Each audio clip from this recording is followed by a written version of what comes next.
Hello everyone. So recently I got my EBS certificate around 1 week back. तो इस video में मैं आपको बताऊंगा क्या क्या स्टेप्स इन्वॉल्व होते हैं इस EPS प्रोसेस में। और मुझे टोटल जो टाइम लगा था वो 2 महीने का लगा था। लास्ट में मैं EPS सर्टिफिकेट भी दिखाऊंगा अपना उन लोगों के लिए जिनको कोई आइडिया नहीं है कि आखिर ये क्या चीज़ है और उसमें क्या क्या चीज़ें मेंशन होते हैं। पहला स्टेप है आपको एपीएस की ऑनलाइन जो ऑफिशियल वेबसाइट है वहाँ जाके अपना एपीएस ऑनलाइन फॉर्म फिल करना है। उसमें नोट करिएगा सारी डिटेल्स सही फिल करें आप और कुछ भी गलत ना हो। उस फॉर्म को सबमिट करने के बाद आपको एक यूनिक टोकन नंबर मिलेगा और उस यूनिक टोकन नंबर को संभाल के रखना है। और फिर जो फॉर्म आपने भरा है उसका प्रिंट आउट ले लेना है, कलर वो भी। सेकेंड स्टेप इज़ आपको जो एपीएस की फ़ीस है उसे सबमिट करना होता है, जिसकी कॉस्ट है 18,000। इसको आप ऑनलाइन भी सबमिट कर सकते हैं या फिर जिस भी बैंक में आपका अकाउंट है आप वहाँ जाके भी एपीएस फीस सबमिट कर सकते हैं। मेरा जो अकाउंट है वो आईसीआईसीआई में है तो मैंने नेफ्ट के थ्रू वो सबमिट करवाई थी।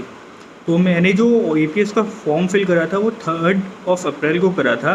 और जो ऑनलाइन जो बैंक में जाके मैंने फ़ीस जो जमा करी थी नेफ्ट के थ्रू वो मैंने 23 अप्रैल को करी थी। जो लास्ट स्टेप है वो है अपनी हार्ड कॉपी सबमिट करवाना ईपीएस ऑफिस में। हार्ड कॉपीज़ या तो आप देखिए कोरियर के थ्रू भिजवा सकते हैं या फिर आप पर्सनली जाके एपीएस ऑफिस में सबमिट कर सकते हैं।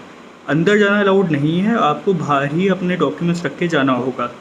मुझे आइडिया नहीं था इसलिए मैं खुद पर्सनली गया था। तो एक वो होता है कि कॉन्फिडेंस आ जाता है कि हाँ भाई मेरे डॉक्यूमेंट सही जगह पहुंच गए। इसी वजह से मैंने कोरियर चूज़ ना करके पर्सनली मैं ईपीएस ऑफिस गया था 2 मई को।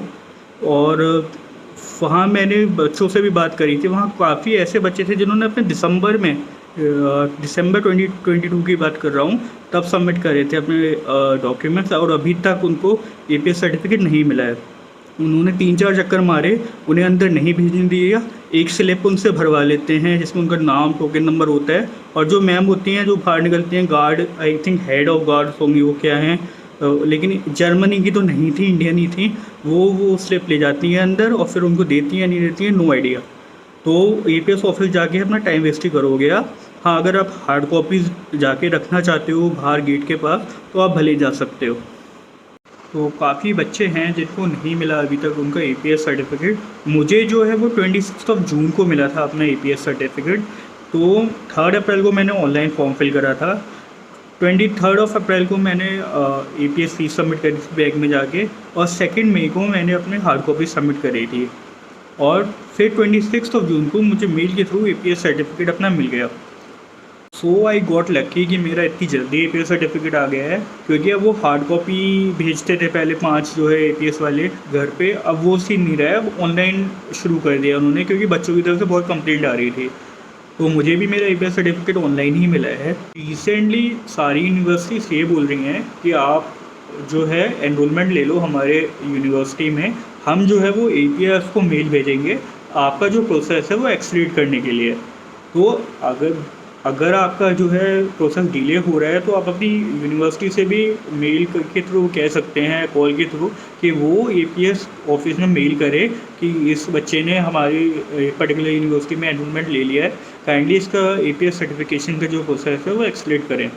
मैंने अभी नहीं लिया है किसी भी यूनिवर्सिटी में एडमिशन, मैंने सोचा पहले एपीएस का काम पूरा निपटा लें फिर अप्लाई करना शुरू करें। तो yes, so this is your APS certificate will look like. इसमें सबसे पहले आपका नेम मेंशन होगा, उसके बाद आपका होम टाउन मेंशन होगा, फिर आपने क्या पढ़ाई करी है, बीटेक करा है, बीएससी करा है, बीकॉम करा है, उसके बारे में मेंशन होगा। उसमें कितने सेमेस्टर्स पढ़े हैं वो मेंशन होगा, किस कॉलेज से किस यूनिवर्सिटी से आपने पढ़ाई करी है वो लिखा होगा। और साथ ही साथ आपने आईलेट्स किया है, जीमेट स्कोर आपने सबमिट करवाया है, उसके बारे में सारी डिटेल्स मेंशन होगी। और सबसे लास्ट में देख सकते हैं किस डेट पे वो इशू हुआ है, वो डेट मेंशन होगी।